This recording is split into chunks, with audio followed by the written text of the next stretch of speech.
Welcome to Ophiuchus News as we are broadcasting the mysteries of the serpent to you. I'm your host, Verone. And I'm River. And this is our report on the full moon. We promised from the last episode we would talk about the full moon that is culminating from our total solar eclipse in Pisces. And this full moon is going to be, well, it already is. The moon, as we speak, is in Virgo.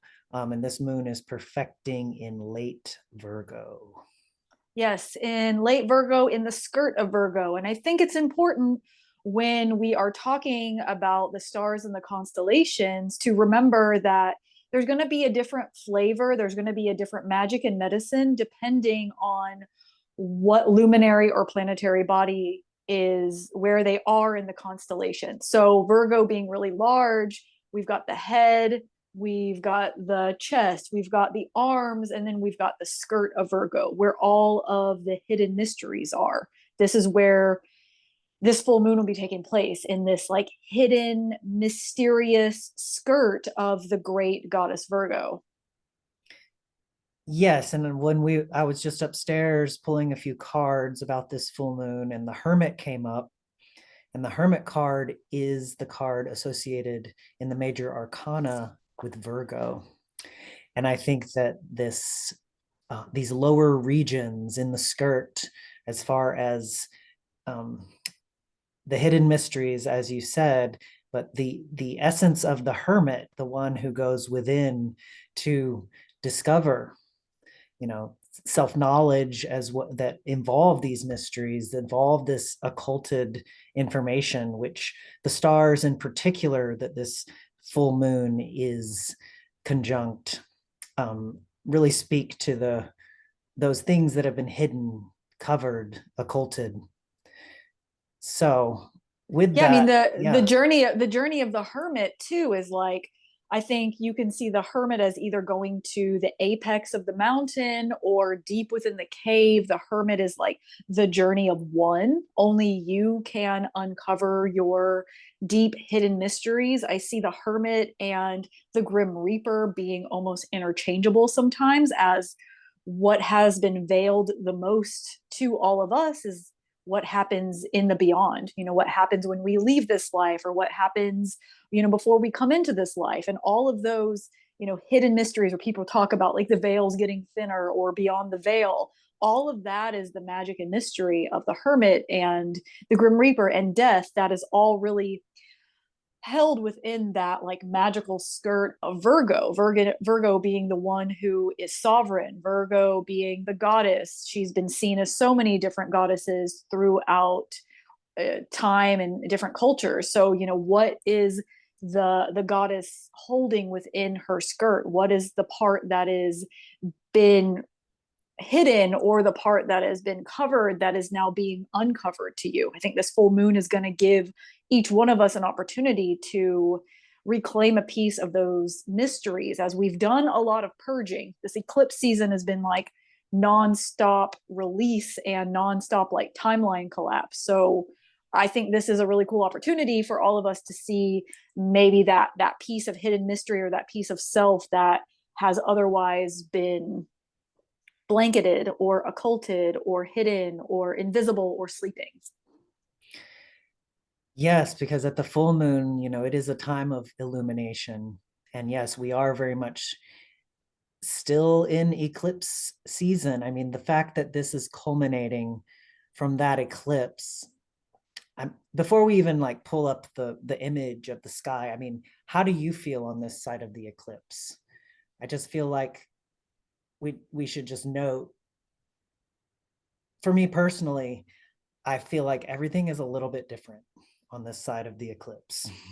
Well, this eclipse was a big one, and eclipses in general are big, but this one was a big one, it being the longest one of the Saros cycle, like it making that X over, the United States. It really kind of coming to a closure of that 7-year cycle from the last eclipse. Like for me personally, I've gone through a lot of loss, I've gone through a lot of death. Like I don't feel the same. I almost feel like I look behind me in my past and I kind of can't see it anymore. I feel like we're all being nudged forward, like the old ways are not working, and we are needing to step bravely into the unknown and resurrect those parts of us that have lie dormant for thousands of years so that we can remember that we have the tools inside of us. Back to the part that is like hidden, like all of these mysteries, they're inside of us, they're in our bones, they're in our blood, they're in our DNA. That's where the star material is. And so it really does take that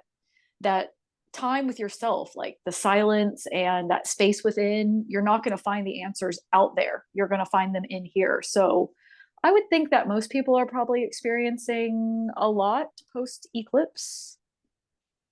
If you're feeling a certain way, we would love to hear from you. If you want to write in the comments, like what you're going through, what you've been through, what you feel like on this other side of the eclipse, as the full moon is the eclipse, like culminating. We'd love to hear from all of y'all. Like, what are you experiencing? Because we're all here kind of like without a guidebook, trying to figure out the spaceship Earth. So yeah, we'd love to hear from y'all. Yeah, and with that, I'd just say that the eclipse was exactly conjunct Chiron, which we talk about in our previous video. If anyone hasn't seen it or wants to know more about that, we talk a lot about this. But one thing about Chiron, I think he bridges dimensions.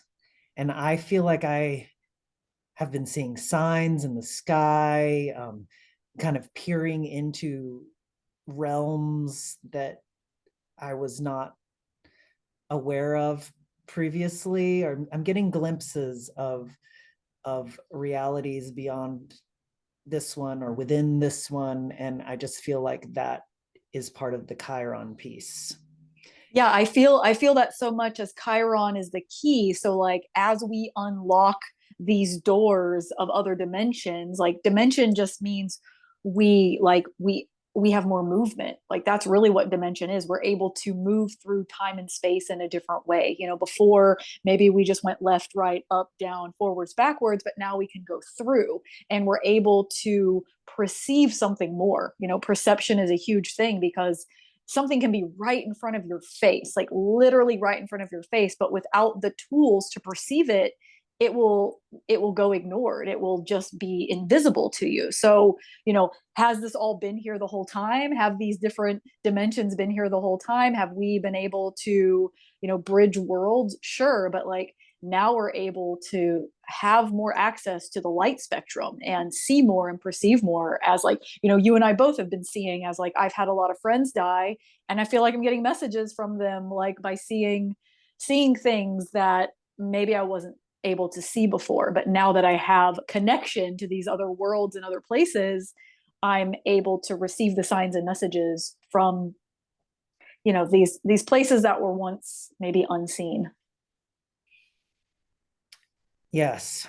Yes, and of course with that, the Chiron in Pisces, with the eclipse in Pisces, with Mercury retrograde in Pisces. Mercury retrograde is the ruler of this Virgo eclipse.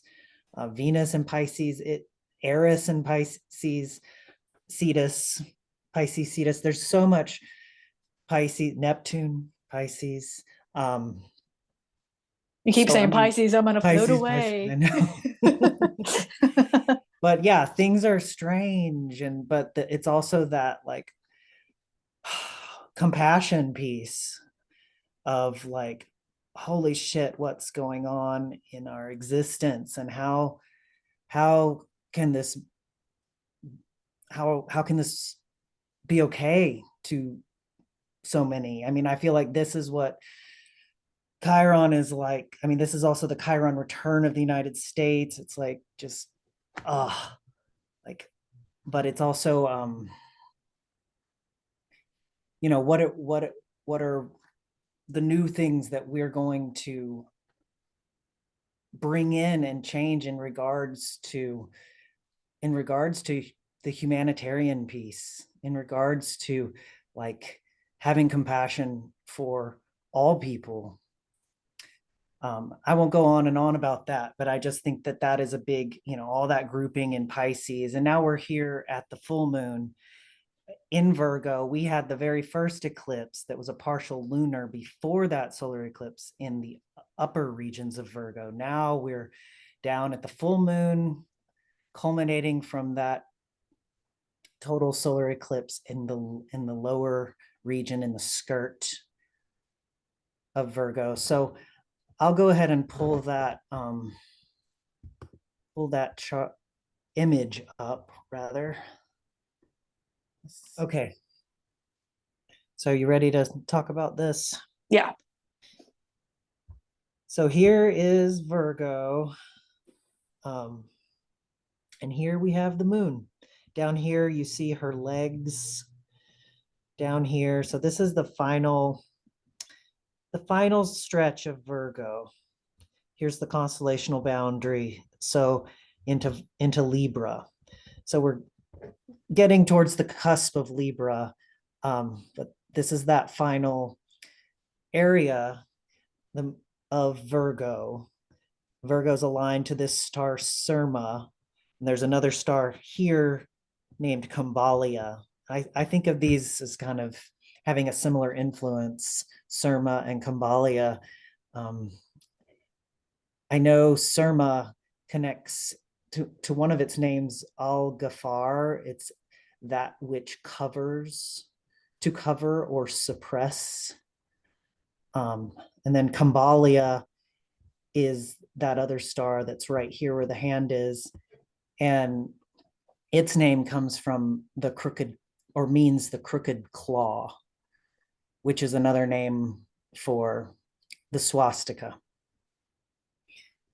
And I know that's a very loaded, obvious symbol, but many cultures have used that symbol. In the West, it has it's been perverted. But I do think it's relevant. I do think when these stars are activated, I do think in the zeitgeist, in the collective, there may be talk, there may be imagery, discussion, discourse around the swastika, around Nazism. I do think that was, I'm just going right in with this, but it is something I wanted to note here at the full moon. I think it's pretty apparent that this discourse is in the air at the moment.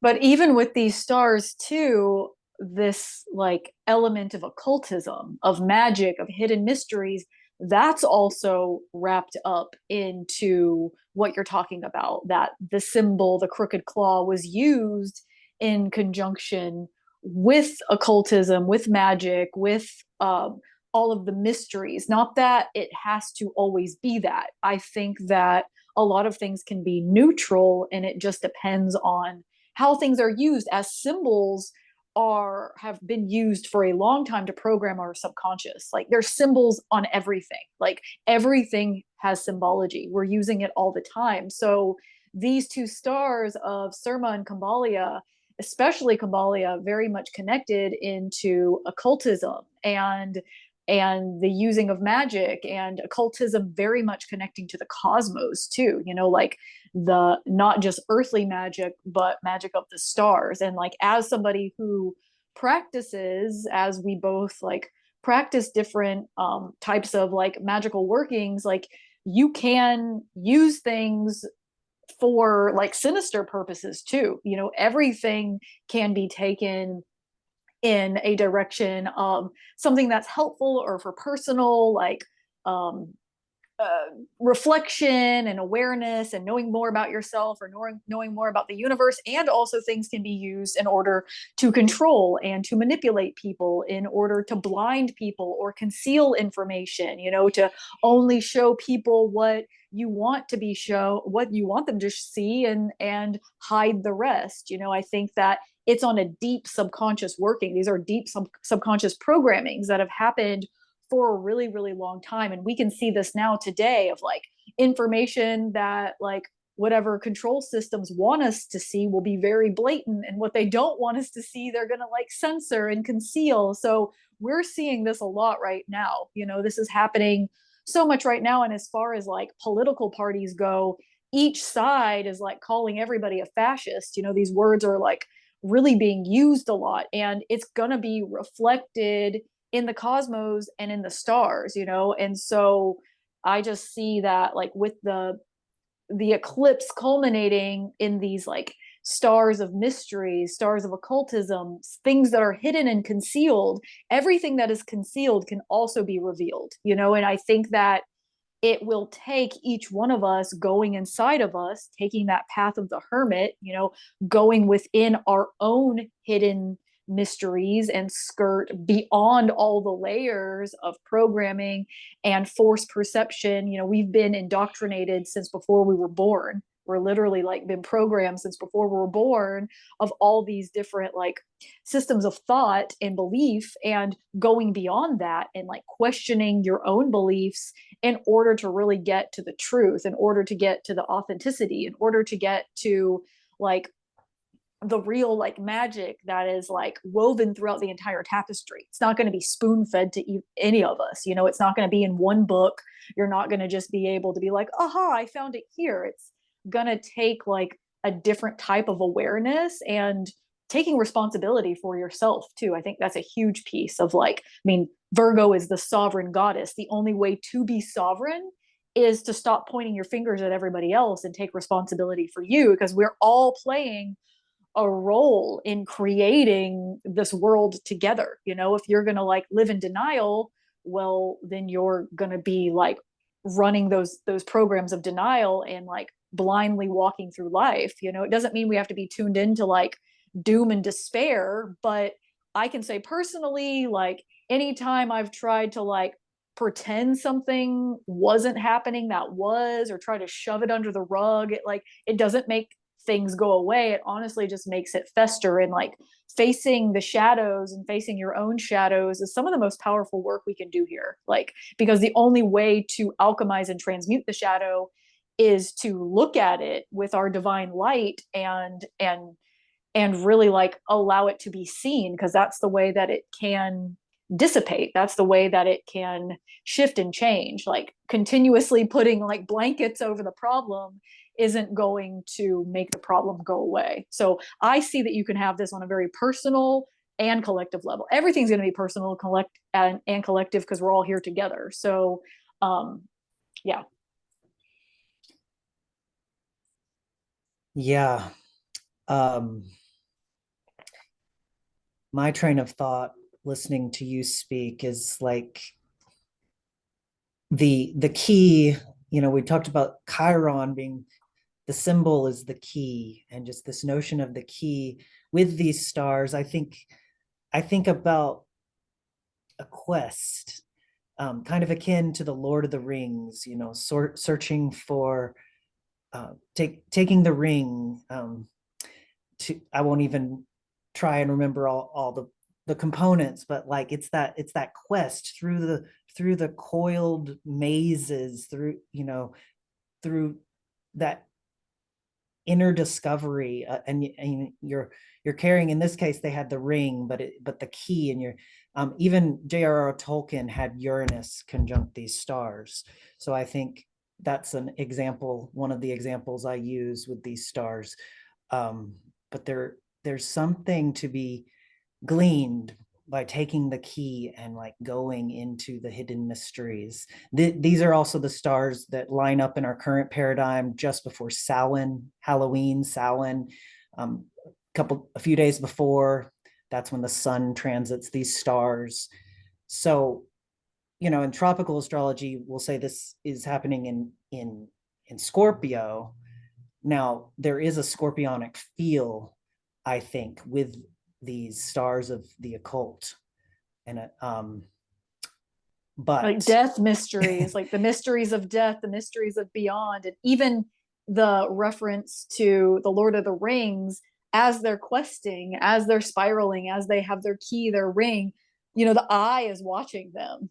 So I think that's a piece too, because like the more you see, the more is seen. The more that you go into it, the more you may feel exposed. The more the more you want to speak out the more maybe even dangerous it feels to speak out. I find there's a lot of similarities there. Like, it's easy to go with the status quo. It's easy to go with the mainstream. It's easy to stand behind a group of people and all be in your echo chamber. That's easy to do. Like, it's easy to all agree and only be with people that, agree with you. But to like speak out against something, or to stand alone, or to see things that other people are not seeing. I mean, most of the most powerful people throughout history who have spoken out against like injustices, have been killed, called heretics, like exiled, like so many people. But yet we haven't learned anything. Like, now it's still, people still go with like the masses, and instead of maybe listening to some of those like people who are speaking out, risking it all. There are people who have literally, like, over the last couple of years, like, risked it all to really speak what they feel like is the truth. Or even people who are whistleblowers, who are like, barely able to even stay alive, or like, all of this is just very symbolic. I even think within the Lord of the Rings like metaphor, because more of us, I think there's a path that is going to be, the quest is like, are you questing for truth and remembering your soul fully, or are you questing to just like continuously go through the same, we die and we are reincarnated over and over, and we're just going to stay within the program, we're going to do what we're told, we're going to like fall in line, and we're going to conform. Like, which one are we doing? Are we going to like step into the role of like being the ones that are going to create what we want, or are we going to let some other like entity, elite systems do it for us? I think that taking responsibility, a lot of people don't want to do that because it takes work, and it's not easy, honestly. Like, it's not easy sometimes. Like, sometimes you feel like you're going insane, and I think that's part of like the journey of the soul, and like the spirit is like, sometimes you feel like you're breaking apart and you're ripping open, because you're literally breaking down thought patterns, you're breaking down beliefs, you're breaking down generations of how things have been done. And like, yeah, it's not easy sometimes. It's actually like really, really, really grueling at times, and a lot of people don't want to do that. I understand why, but I feel like I've seen too much, I've gone too far. Yes, I, the whole red pill thing, once you swallow that, we may have even talked about that in the first episode. I don't know, but sometimes I wish I'd, there's that part of me, maybe I could just take the blue pill and just like watch some Netflix and chill and just be good with life. And I do watch Netflix and chill, don't get me wrong. Yeah, But we what do. I mean is just that kind of taking the world at face value. But I've been red pilled. I can't. There is no going back. I've been like red pilled and purple pilled and like black pilled, and yeah, I feel that. I mean, my was like, man, I kind of like am envious of people who just like work their 40 hours a week, drink their Budweiser, fuck their wives, like live, and like, and it's not like you have to be totally mentally spiraling out about things all the time. But once you start seeing that, like, hey, that's actually not true. I mean, who of us were taught in grade school and middle school and high school about the like true foundings of the United States or Canada or like lots of places? Most of us, we didn't learn about like the genocide of indigenous people. Like, I didn't learn about that in school. I didn't learn about that until way later. And like, so just things like that. All we're taught what we are, whatever is in control wants us to know, because like it is easier for each one of us to think that we are these small little grains of nothing and we don't have any power and like we can't make any changes.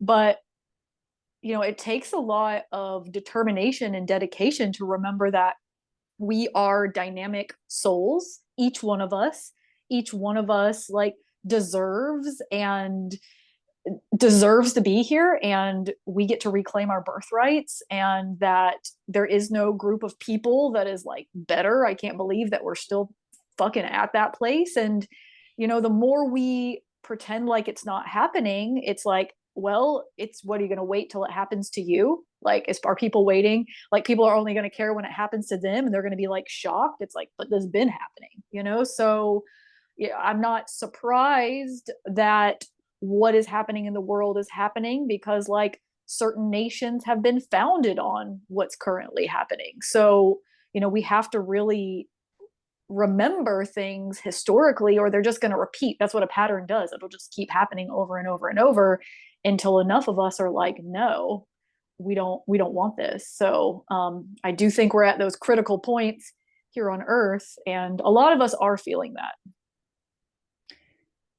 Yeah, and let's segue to talking about the founding of this country and whatnot. This full moon is square Pluto, and we are at the Pluto return of the United States.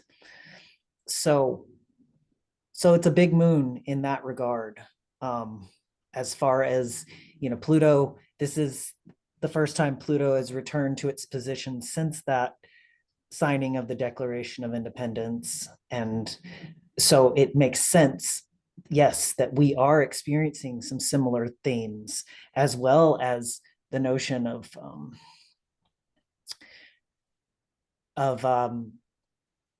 our rights, our civil liberties, of being unfairly taxed to fund endless war and carnage and genocide. So yes, these themes are very apparent. Multiple people have lit themselves on fire in protest of this shit. And I think that is, very symbolic of this Pluto return, being willing to literally sacrifice your life for your principles and light yourself on fire. I'm not, suggesting anyone do anything like that. However, I think it's just reflective of this powerful time Well, in yeah, this. the Pluto piece is so reflective because the founding of this country, we cannot get away from the fact that this country was founded on genocide. This country was founded on a decimation of of a people, and it isn't over. I think a lot of people are like, well, it's over now, but it's not, because acknowledgement is essential. Like, whether you're doing your own personal healing or we're healing as a collective or as a nation or as a world, you cannot move on from something unless it's been acknowledged. And not enough people have acknowledged it. And can we go back in the past and like undo it? No, but we can acknowledge it so it doesn't happen again. This is why things are continuously happening, because they haven't been acknowledged. People are just going to go along with their life and like have their stupid Thanksgiving and like whatever, and like pretend like everything like is fine or nothing happened, when like huge groups of people are obliterated, and they're destroying people where like they don't exist at all, like the culture, the like the stories, the like food, the magic, the everything, the descendants. It's like completely making things eradicated. And the thing that I see that is like the biggest piece is like, these are people who have been in touch with the earth and the land for like thousands of years, for generations. So it's like, what does big business do? Because war is a big business. War is the biggest business. Maybe war and like child sex trafficking, like these are the huge businesses, and they are interwoven, and so what happens when you completely wipe out the people who can like hear the wind, listen to the trees, connect with the ancestors, be in harmony with the earth, like have like the crops, you have to be in harmony with the earth. You take those people out, you put in big business and be like, this is science, this is what you need, we have the innovation. You've completely ripped humanity away from their essential birthrights, and we start progressing into not human anymore. We start turning into something else. Our birthrights of like love and peace and abundance and wholeness and unity, all of these birthrights that are connected to the earth, people are not going to even know what they are anymore. So, it's such a huge thing. And earth, like the reason earth is going through whatever cycle she's going through that could feel detrimental. People talk about like climate change and this and this. Well, we're poisoning her. So it's like, if you poison the earth or you poison yourself, there's poisons in everything, microplastics and forever chemicals.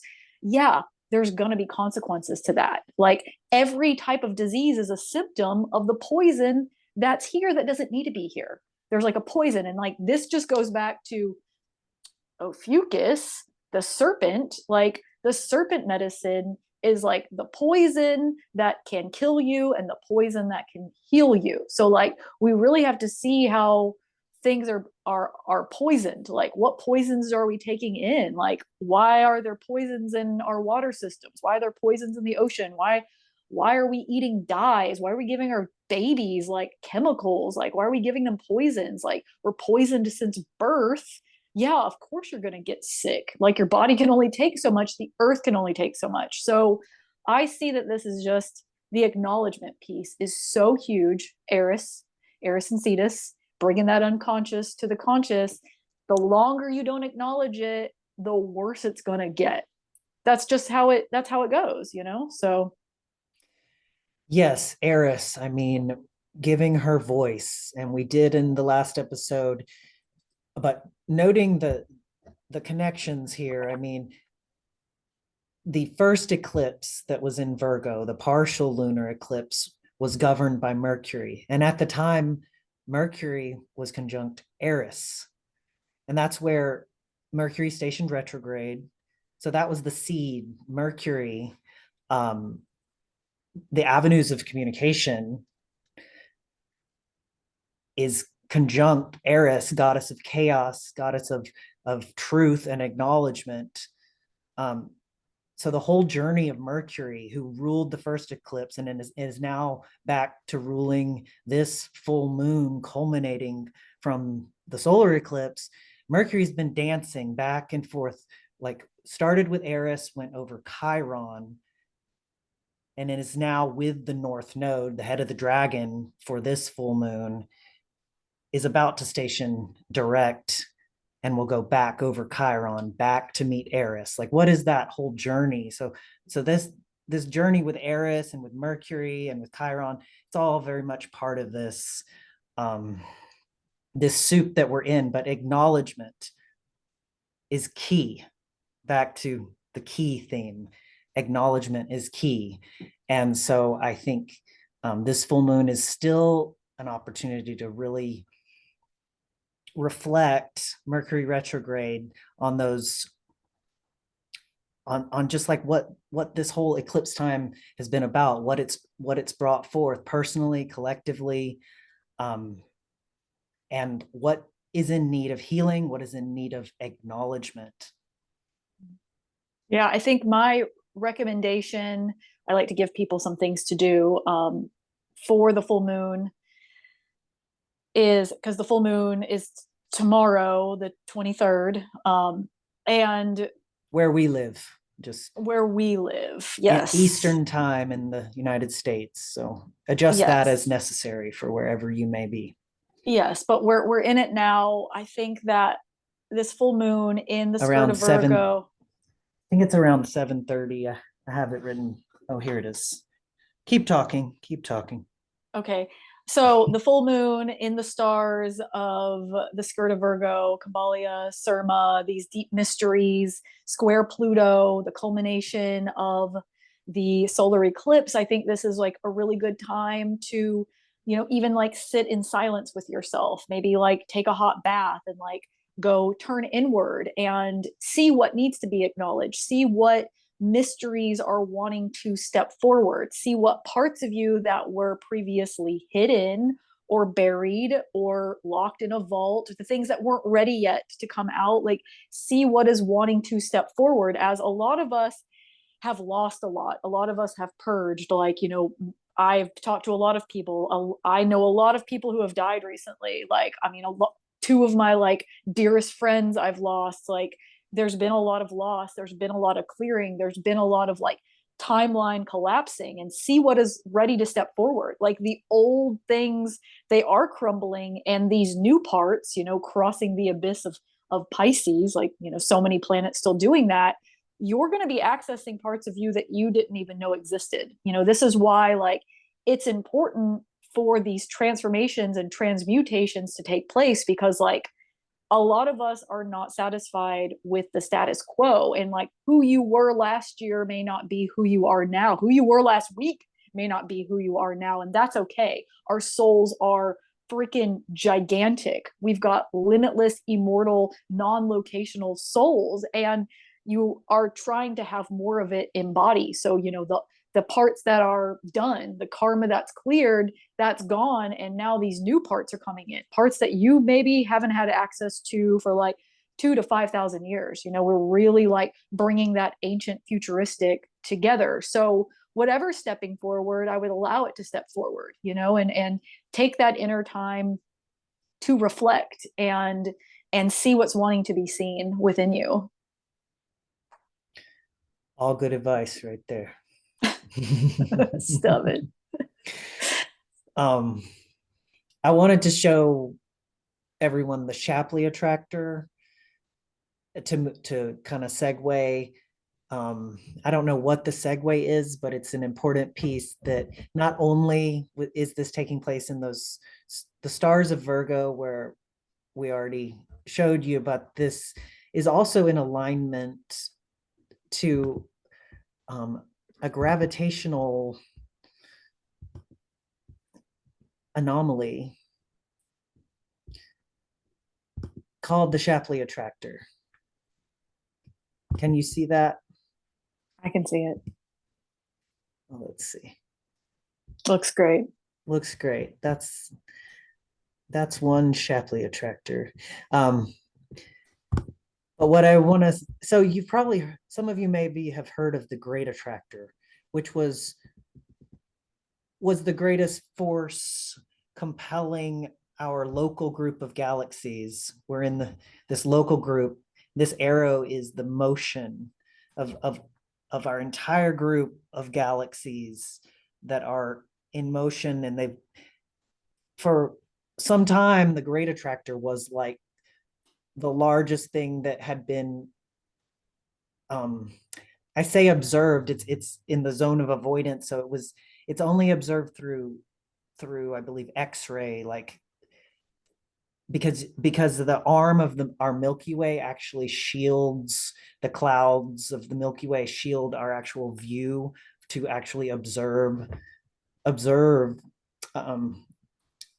at least the Great Attractor, possibly the Shapley as well. But it's like this hidden force that has compelled everything in its direction, but at the same time doesn't behave in the way that like a black hole exactly would, where it just consumes everything. It seems that it almost has a dual effect of attraction and repelling to some degree. And I mean, and again, this is the larger attractor. So the Great Attractor is enormous. It's unfathomable.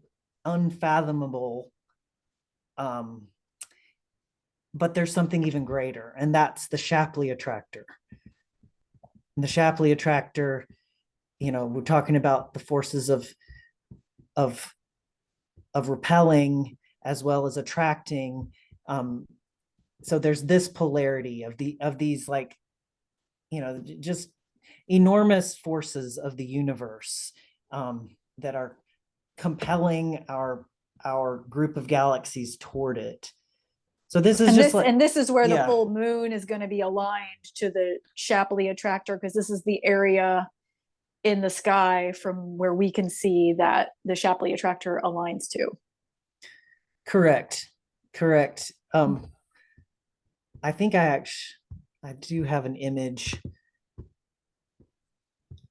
Well, I love this image. I mean, for one, when I look at it, it looks like some type of vertebrae from the neck, or some area of the spine. But just like the Shapley attractor and the Diplo repeller, this like Shapley is like pulling everything in, almost like this magnetic force, or this like area that's just like pulling everything to it, as the diplo repeller is like repelling everything away. Like one is really dense and one is almost like a void, and so we have to have these two almost kind of like a magnet situation in order to create this like celestial movement on such a large magnitude, and whether you're looking at like the macro or the micro, we have things that will like attract things in and things that will like push away. And so, these are larger movement cycles. These are so much larger movement cycles that this full moon will be tapping into. We'll be tapping into the things that like pull us in and the things that push out, and how everything kind of moves. I mean, I see this a lot as like even connected to the prima movement, the at the top of the tree of life. Like, without movement there's death. Like that's what I learned in Chinese medicine. Without like the flow of yin and yang, without movement, like even when we're sleeping at night and we're not moving, we're there's so much movement happening inside of us, and so we have to have this movement. I think this kind of comes back to like, well, what direction are we going in?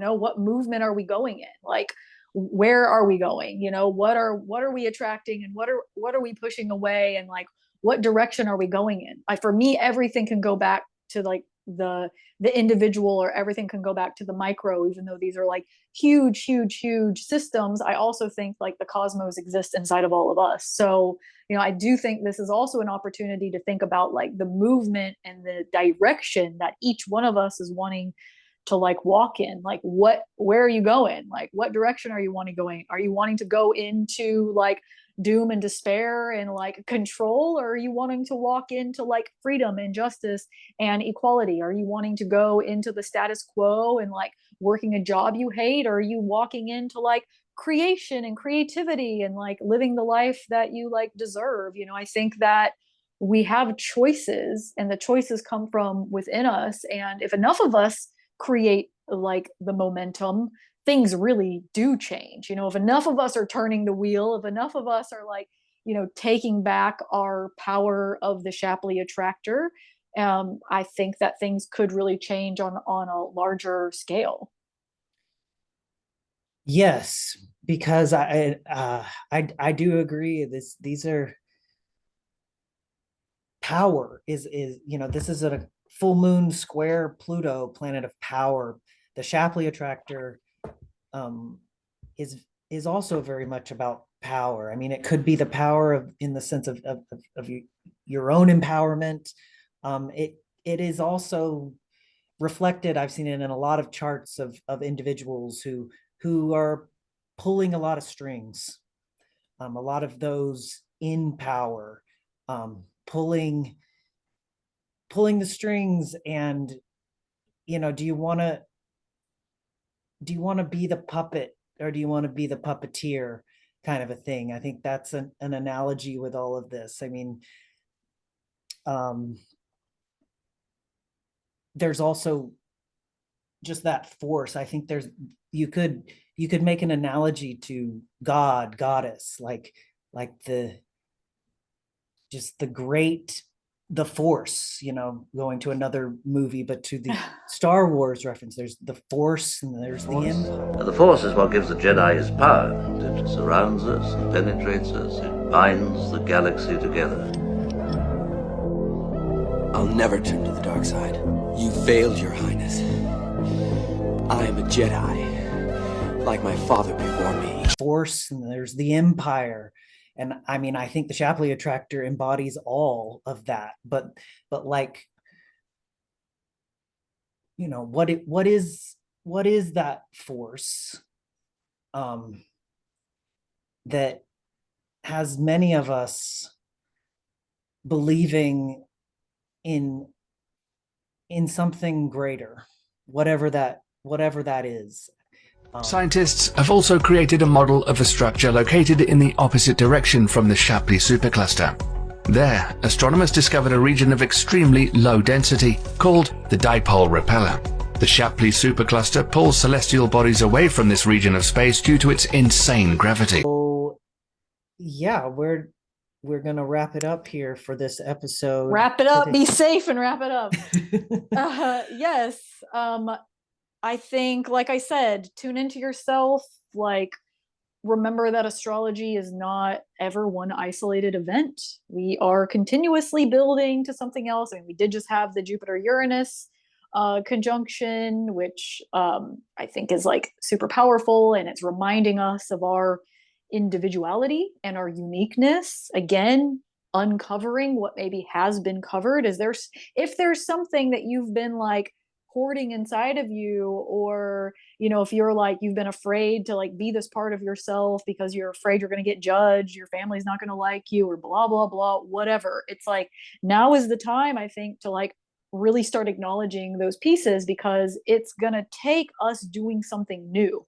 It's going to take us not just following the same way or just doing what we've been told. Like it first of all, that's boring, and second of all, like it's just not where it is. So like if you want something to happen, it's probably because you're supposed to bring it through, so I think this is a great time to get to know yourself more. Most of us don't know who we are. I think knowing thyself is like, it's one of the biggest lessons here on Spaceship Earth. And so spend some time with you and really get to know yourself a little bit, and let Pluto transmute and transform as it will be square this moon, and we will just keep continuing. And if you like this video, like it below.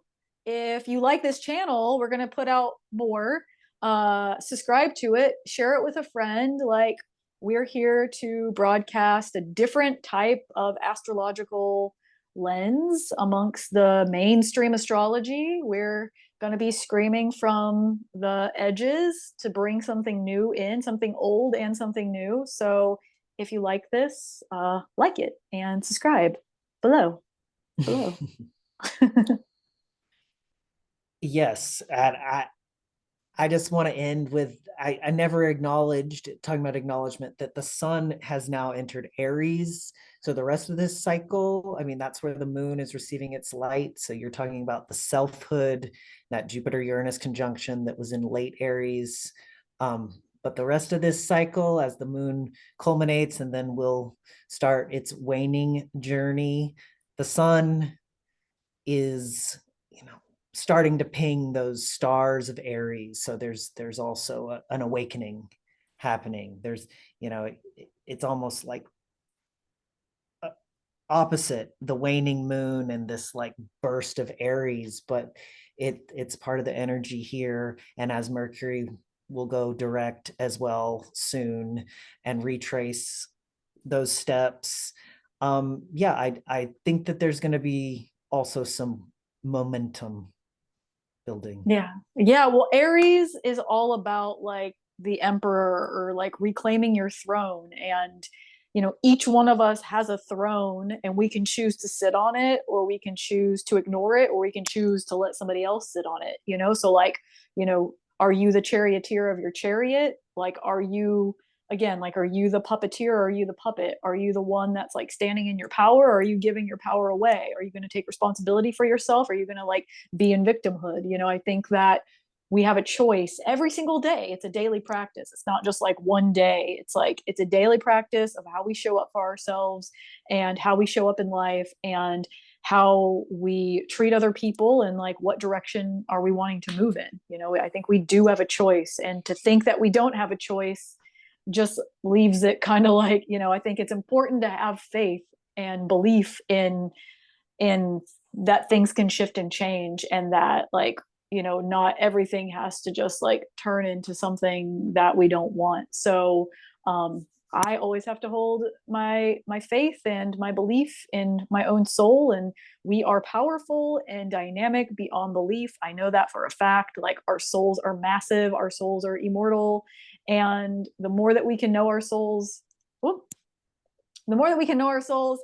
the better. Yeah. I said that, laid that down.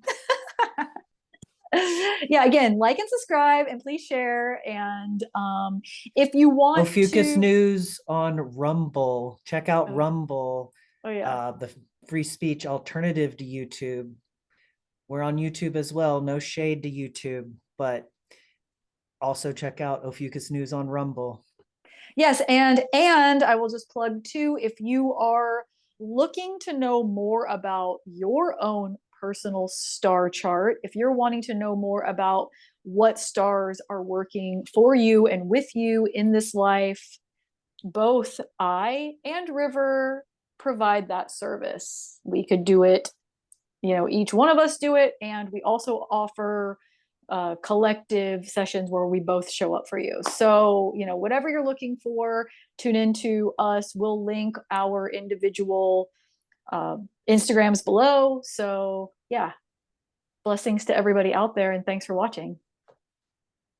Bye. Thank Bye. you. Happy full moon. Happy full moon.